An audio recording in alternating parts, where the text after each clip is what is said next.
been audio casting. Wow. Podcasting. What is wrong? Podcasting most of the day, and do these little excursions into looking up weird topics and listening to weird people talking about them. And it's very strange to me because, like, my interest is piqued by stuff. And when my interest is piqued, there's really nothing I can do about it except for satiating whatever that, scratching that itch, whatever it is. And it's hard to, it just doesn't work to not do it. So I wind up on these weird wanders, finding out weird stuff, and then I sometimes step back and wonder, like, what am I doing here exactly? Like, why am I looking up this stuff, and why is it interesting to me? And it particularly happens when someone I'm listening to says something particularly outlandish or counter to some of my core beliefs, and I'm like, am I this? Like, I find it interesting. I'm not doing this stuff. I'm not, like, sending this guy money or anything. I'm just, like, why is this interesting to me? I really just wish I had an answer for that. But it does make me wonder what or who exactly I am. Like, what does all this stuff add up to? I think that we're all... Oof, wow.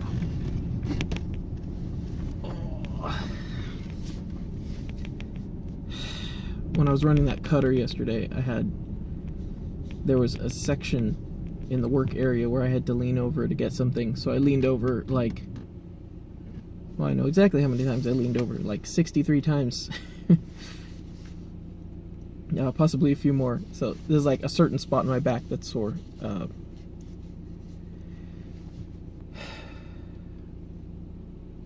It's like, what is all of this?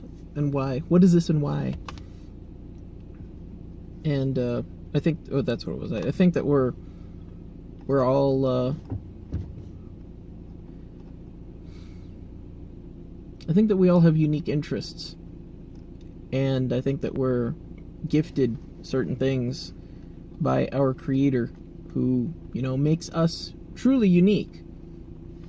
And that we can either exercise that uniqueness is the right word, I guess. We can either exercise and explore that uniqueness and become a person who is truly unlike anyone else.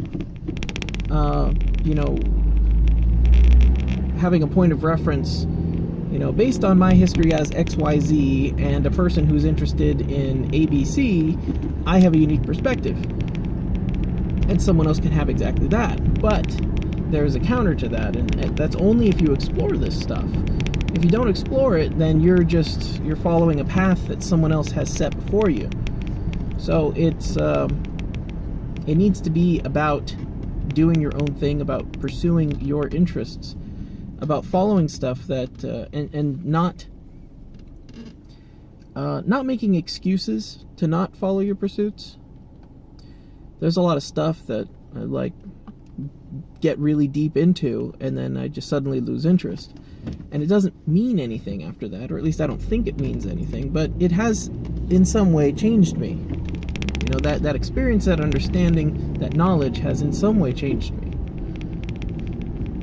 And it may be many years later that I recall something that is actually relevant from that thing that was totally useless that I wound up digging into for a while, and it's like, oh, well, actually, that kind of applies here. You become a unique person when you do unique things. But if you do... well, if you don't, you don't. You wind up becoming everyone else. You follow the path that's set before... You follow the path that someone else lays before you. Or lays at your feet. And your steps should be ordered. Yeah, so it's kind of an odd place to be, to step back and go, what exactly am I doing, and why, and where is it sending me, where is it bringing me, where is it taking me, where am I going, and I don't don't even know who's going there. I'm just like this vessel for this knowledge and these different philosophies, or that philosophy might change to something else, and then I become, I guess, more like an agent of it, an agent of that philosophy, someone that has this knowledge and ability, and therefore a unique perspective. And that perspective can be, refreshing or interesting or edifying to other people. It's valuable to have that. But it's still just kind of weird to be like, what am I doing? Why do I like this? Why is this interesting? Why are we here? Why are we still here? Just to suffer. So I don't know.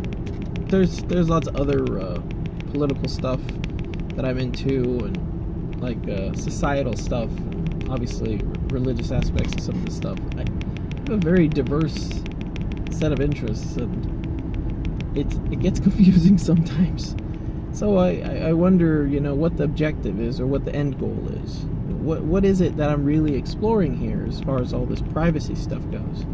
And though technology, I think this is where it kind of comes around to, though the technology is being primarily used against us, or used by people who seek to control those inputs, control your inputs, and order your steps for you,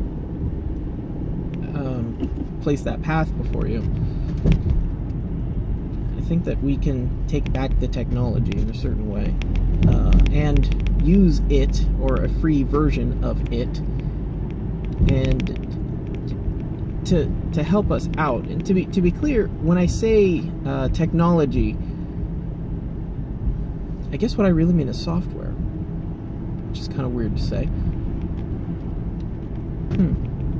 Because a CPU, CPU is like a gun. It has no, it has utility, but it has no morals. It has no philosophical ideals. It has no intentions.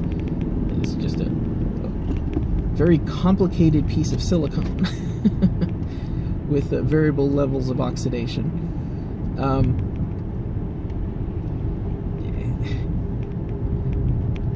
To be able to own the technology and use the technology, the technology is only usable through the software that is placed on top of it, and the people that are writing the software are writing it such that they can control it, or they have the ability to exert ownership over your hardware. Again, it's your shovel. I bought a shovel. The shovel can dig a hole, and then suddenly it stops being able to dig a hole. Why? I still have the hardware. It's the exact same hardware. Nothing has changed. Well, the ones and zeros have changed. The terms of use have changed. You downloaded a Windows update for your shovel, and that was a mistake. But your computer is still the exact same computer. Your CPU is still the same CPU. And your hard drive and your motherboard are still the same hard drive and motherboard. Your hardware is the same. It's the software that makes it dumb. So the question becomes, what is the software? Where is the whoopsie?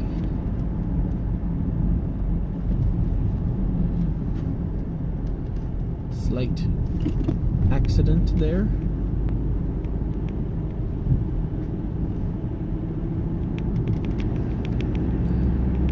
So what is the software? What is the next step of making software that is and this is a practical question too. It's like, does it make sense to make your own versions of X, Y, and Z in order to escape X, Y, and Z? Do you make your own Facebook in order to escape Facebook? I think the answer is, well, I shouldn't say it. I don't know. It is a practical question. Does it make sense to make another Facebook? My quick answer is no. I don't think social media is good, period. I think people should be able to connect, but I think that the type of connection that is attempted to be replicated on social media is something that should not take place via social media. It's like, well, I'd really like to intake pornography, and so that I can have my mind formed by that. or have my experience informed by that. Like, well, pornography is not the greatest way to intake that. Well, how should I intake pornography? Not at all. Okay. I don't think social media is good. I think it's a perversion of the talking about pornography. It's a distillation of all the bad parts of relationships and none of the redeeming parts. It is shallow, surface, it's veneer. I don't even know how many more words I can grope for in order to describe it. It's bad. It's not good, and it should be stopped. So, the question becomes, like, do you make your own Facebook? Or in the case of something else, operating systems, do you make your own Windows? Do you make your own operating system to talk to your software? Well, I don't really think you have to do that. Do you make your own email? Maybe. Just other methods of communication, that might make sense. Do you make your own internet? You can do stuff with mesh networks. Not very well, but you can. But also there's not a lot of effort that's being pushed into that development. So maybe that does happen. You create a mesh network over a set of let's say, well, think about this. So the problem is the tracking, right?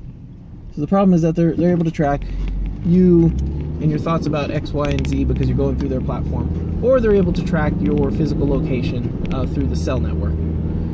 So what if you make, I think what they're called is repeaters, like a repeating station, or that retransmits your transmissions in radio operation. What if you make a mesh network that leads to that repeater?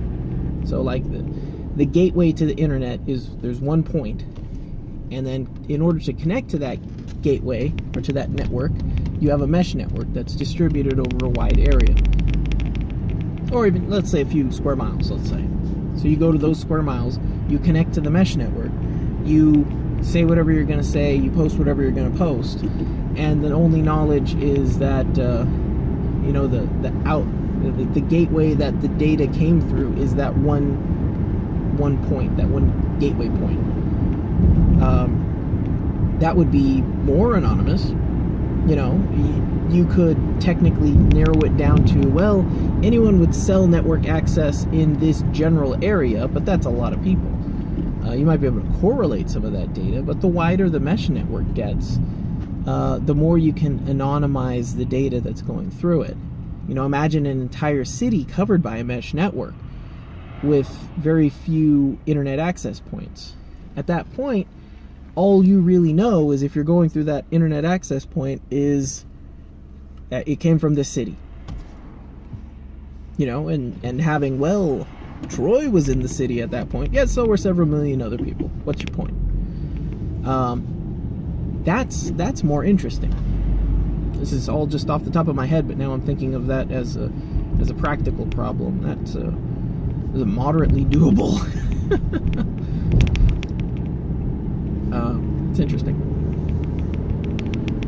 You're a little bit more, you're making like a semi-local Tor network, because the mesh network would allow you to bounce through multiple nodes and then pass through the big tubes, so you would get the ability to track someone in this city talk to someone in that city, and that's more information than you really would want to give up, but it's definitely a lot less than they're currently getting.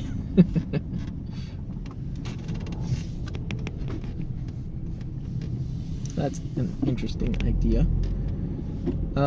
Like I said, I think the software rather, not even the technology, software is the answer to this. A better software, better, more freely minded software, or even, I don't even know if you'd call this, it's counter software. It is software that's meant to actively defeat other software. It's really something.